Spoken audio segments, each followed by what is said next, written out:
നമസ്കാരം. ഇന്നത്തെ ന്യൂസ് പോഡ്കാസ്റ്റിലേക്ക് എല്ലാ ശ്രോതാക്കൾക്കും സ്വാഗതം. പതിവ് പോലെ വാർത്തകളുമായി ഞാൻ മയ്യ. ആദ്യമായി പ്രധാന വാർത്തകൾ. ജൂലൈ 1 പുതിയ സാമ്പത്തിക വർഷം തുടങ്ങുമ്പോൾ ഒട്ടേറെ പുതിയ നിയമമാറ്റങ്ങൾ ഓസ്ട്രേലിയയിൽ പ്രാബല്യത്തിൽ വരുന്നു. ഇറാനിലെ അമേരിക്കൻ ആക്രമണത്തെ പിന്തുണച്ച് ഓസ്ട്രേലിയ. പ്രതിരോധ ബജറ്റ് ഉയർത്തണമെന്ന ഡൊണാൾഡ് ട്രംപിന്റെ ആവശ്യം ഓസ്ട്രേലിയ വീണ്ടും തള്ളി.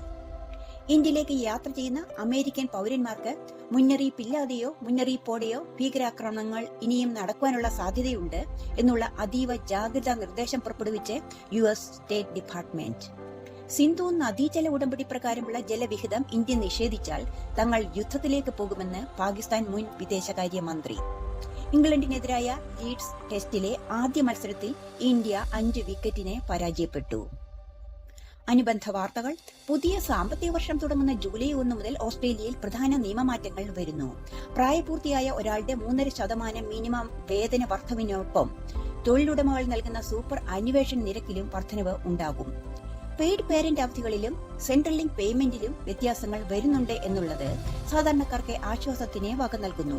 ഒപ്പം സുരക്ഷിതത്വത്തെ മുൻനിർത്തി ട്രാഫിക് നിയമങ്ങളിലും പിഴയിലും കർക്കശമായ ദേശീയതല ഗതാഗത നിയമവ്യവസ്ഥകൾ ജനങ്ങൾ പാലിക്കണമെന്ന് റിപ്പോർട്ടുകൾ സൂചിപ്പിക്കുന്നു. ഓസ്ട്രേലിയയിലെ വിക്ടോറിയ സംസ്ഥാനവും ഇന്ത്യയിലെ കൊച്ചു കേരളവും തമ്മിലുള്ള ആരോഗ്യ മേഖലയിലെ സഹകരണത്തിന്റെ അംഗീകാരമെന്ന നിലയിൽ കേരള സംസ്ഥാനത്തെ ആരോഗ്യ വകുപ്പ് മന്ത്രി വീണ ജോർജിന് വിക്ടോറിയൻ പാർലമെന്റ് സെഷനിൽ പ്രത്യേക ആതിഥ്യം നൽകി. അന്താരാഷ്ട്ര വാർത്തകൾ. 5000-ഓളം വർഷം പഴക്കമുള്ള യോഗയുടെ ഗുണങ്ങളെ ജനങ്ങൾക്കിടയിൽ അവബോധം സൃഷ്ടിക്കുന്നതിനായി ഈ വർഷവും ജൂൺ മാസത്തിൽ 2025 അന്താരാഷ്ട്ര യോഗ ദിനം ലോകമെമ്പാടുമുള്ള യോഗ സ്നേഹികൾ ആചരിച്ചു. ഏക ലോകത്തിനും ആരോഗ്യത്തിനും യോഗ എന്നതാണ് ഈ വർഷത്തെ പ്രമേയം. ന്യൂസിലൻഡിൽ താമസിക്കുന്ന ഇന്ത്യൻ പൗരന്മാരുടെയും താമസക്കാരുടെയും മാതാപിതാക്കൾക്കായി പേരന്റ് ബൂസ്റ്റ് വിസ എന്ന പേരിൽ ഒരു പുതിയ ദീർഘകാല വിസ ഓപ്ഷൻ സർക്കാർ പ്രഖ്യാപിച്ചു. 2025 സെപ്റ്റംബർ 29 മുതൽ അപേക്ഷകൾ സ്വീകരിച്ചു തുടങ്ങും. മാതാപിതാക്കൾക്ക് 5 വർഷം വരെ സന്ദർശിക്കുവാൻ അനുവദിക്കുന്ന മൾട്ടിപ്പിൾ എൻട്രി വിസിറ്റർ വിസയാണ് ഇത്. എല്ലാ നിബന്ധനകളും പാലിച്ചിട്ടുണ്ടെങ്കിൽ യോഗ്യരായ മാതാപിതാക്കൾക്ക് 10 വർഷം വരെ രാജ്യത്തെ തുടരുവാൻ സാധിക്കും എന്നുള്ളതാണ് ഈ വിസ ഓപ്ഷന്റെ മറ്റൊരു പ്രത്യേകത.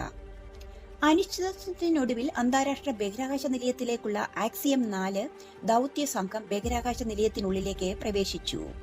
ഇന്ത്യൻ വൈമാനികനും ബഹിരാകാശ യാത്രികനുമായ ശുഭാംശു ശുക്ല അടക്കമുള്ളവർ യാത്രികർ ആയിരുന്നു. ഇന്ത്യൻ ബഹിരാകാശ ഗവേഷണ സംഘടന രൂപകൽപ്പന ചെയ്ത 14 ദിവസത്തെ ദൌത്യം സ്വകാര്യ ബഹിരാകാശ കമ്പനിയായ ആക്സിയം സ്പേസിന്റെ ഭാഗമാണ്. ഇസ്രയേലും ഇറാൻ പിന്തുണയുള്ള ഹമാസും തമ്മിലുള്ള ഗാസ സംഘർഷത്തിൽ ഉടൻ തന്നെ ഒരു വെടിനിർത്തൽ സാധ്യമാകുമെന്ന് US പ്രസിഡന്റ് ഡൊണാൾഡ് ട്രംപ് പ്രത്യാശ പ്രകടിപ്പിച്ചു. ഇസ്രയേൽ ഇറാനെതിരെ വ്യോമാക്രമണം ആരംഭിച്ചതോടെ ആഗോള ആകാശ പാതകളിലും ആശയക്കുഴപ്പം ഉണ്ടായ സാഹചര്യത്തിൽ സംഘർഷഭരിതമായ ഇറാനിയൻ ആകാശപാതയിൽ നിന്ന് വിമാനങ്ങൾ കൂട്ടത്തോടെ വഴി മാറ്റുകയും ലോകത്തിന്റെ വിവിധ ഭാഗങ്ങളിലുള്ള നൂറുകണക്കിന് വിമാനങ്ങളിലെ യാത്രക്കാർ അനിശ്ചിതത്വത്തിൽ ആവുകയും ഉണ്ടായി. ഇറ്റലിയിലെ വെനീസിൽ ആഡംബരപൂർണമായ ആഘോഷത്തിൽ ആമസോൺ സ്ഥാപകൻ ജെഫ് ബെസോസും പത്രപ്രവർത്തക ലോറൻ സാഞ്ചസും ഔദ്യോഗികമായി വിവാഹിതരായി.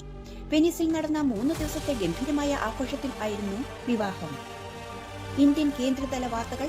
2025 ജൂലൈ 1 മുതൽ ഇന്ത്യൻ റെയിൽവേ പുതിയ താരിഫ് നിരക്കുകൾ നടപ്പിലാക്കുവാൻ പോകുന്നു. എന്നിരുന്നാലും റെയിൽവേയുടെ പുതിയ താരിഫ് അനുസരിച്ച് ജനറൽ സെക്കൻഡ് ക്ലാസ്സിൽ 500 കിലോമീറ്റർ വരെയുള്ള യാത്രയ്ക്ക് നിരക്കിൽ വർധന ഉണ്ടാകില്ല. എയർ ഇന്ത്യയുടെ അഹമ്മദാബാദിൽ നിന്നും ലണ്ടനിലേക്ക് ഉള്ള യാത്രയിൽ തകർന്നു വീണ AI-171 വിമാനത്തിന്റെ ബ്ലാക്ക് ബോക്സ് ഇപ്പോഴും ഇന്ത്യയിൽ തന്നെയുണ്ടെന്ന് സിവിൽ ഏവിയേഷൻ മന്ത്രി റാം മോഹൻ നായിഡു സ്ഥിരീകരിച്ചു. മാരകമായ അപകടത്തെ തുടർന്നുണ്ടായ തീപിടുത്തത്തിൽ ബ്ലാക്ക് ബോക്സ് റെക്കോർഡറിന് ബാഹ്യമായി വലിയ കേടുപാടുകൾ സംഭവിച്ചതിനാൽ ഡാറ്റ വീണ്ടെടുക്കലിനായി ഇന്ത്യ ബ്ലാക്ക് ബോക്സ് അമേരിക്കയിലേക്ക് അയക്കുവാൻ സാധ്യതയുണ്ടെന്ന് റിപ്പോർട്ടുകൾ വന്നതിനെ തുടർന്നാണ് സർക്കാരിന്റെ പ്രതികരണം. ഇന്ത്യ തദ്ദേശീയമായി വികസിപ്പിക്കുന്ന അന്തർവാഹിനികളിൽ നിന്നും വിക്ഷേപിക്കാവുന്ന ഹൈപ്പർസോണിക് ബാലിസ്റ്റിക് മിസൈൽ വികസനം പൂർത്തിയാകുന്നു. K-6 എന്ന് പേരിട്ടിരിക്കുന്ന മിസൈലിന് ശബ്ദത്തേക്കാൾ 7.5 മടങ്ങ് അധിക വേഗത്തിൽ കുതിക്കുവാനും ഒപ്പം 8000 കിലോമീറ്ററോളം ദൂരത്തിൽ ആക്രമണം നടത്തുവാനും സാധിക്കും. ഹൈപ്പർസോണിക് വേഗതയിൽ സഞ്ചരിക്കുന്നതിനാൽ മിക്ക രാജ്യങ്ങളുടെയും പ്രതിരോധ സംവിധാനങ്ങൾക്ക് K-6 മിസൈലിനെ തടയാനാകില്ല എന്നതാണ് ഇതിന്റെ പ്രത്യേകത. തെക്കേ ഇന്ത്യൻ നാട്ടുവാർത്തകൾ. ബംഗളൂരുവിലെ എം ചിന്നസ്വാമി സ്റ്റേഡിയത്തിൽ തിക്കിലും തിരക്കിലും 11 പേർ കൊല്ലപ്പെടുകയും നിരവധി പേർക്ക് പരിക്കേൽക്കുകയും ചെയ്ത കേസിൽ സ്വമേധയാ കേസെടുത്ത കർണാടക ഹൈക്കോടതി മുതിർന്ന അഭിഭാഷക എസ് സുശീലയെ അമിക്കസ് ക്യൂറിയായി നിയമിച്ചു. റോയൽ ചലഞ്ചേഴ്സ് ബംഗളൂരുവിന്റെ ഇന്ത്യൻ പ്രീമിയർ ലീഗ് 2025 വിജയത്തിനായി നടത്തിയ പൊതു ആഘോഷത്തിനിടെയായിരുന്നു ഈ അപകടം.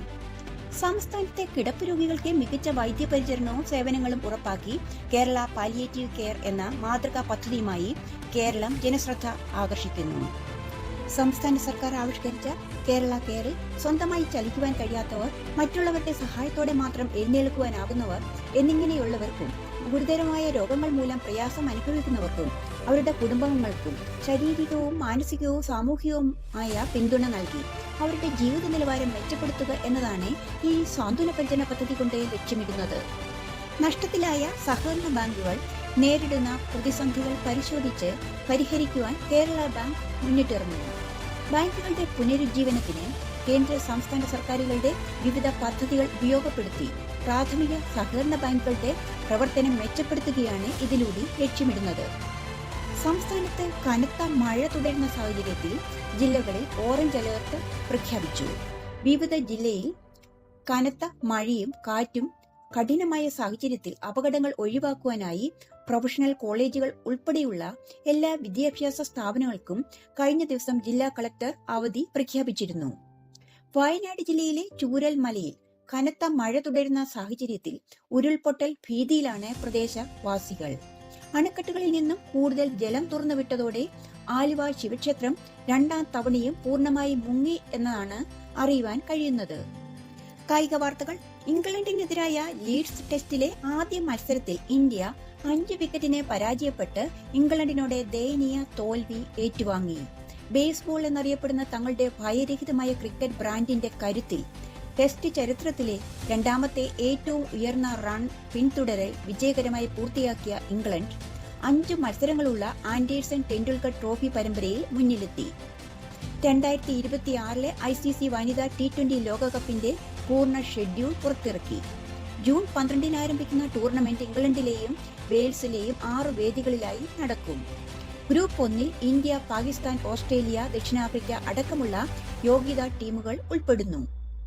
2036 ഒളിമ്പിക് ആതിഥേയ നഗര തെരഞ്ഞെടുപ്പ് പ്രക്രിയ താൽക്കാലികമായി നിർത്തിവെച്ച് പുനഃപരിശോധിക്കുമെന്ന് അന്താരാഷ്ട്ര ഒളിമ്പിക് കമ്മിറ്റിയുടെ പുതിയ പ്രസിഡന്റ് ക്രിസ്റ്റി കോൺവെന്ററി പ്രഖ്യാപിച്ചു.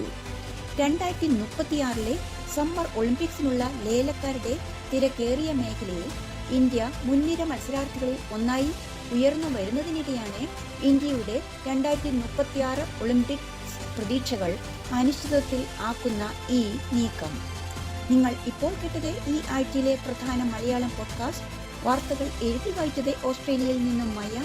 എല്ലാ ശ്രോതാക്കൾക്കും നല്ലൊരു ദിനം ആശംസിച്ചുകൊണ്ട് മായ സൈനിങ് ഓഫ്. നമസ്കാരം.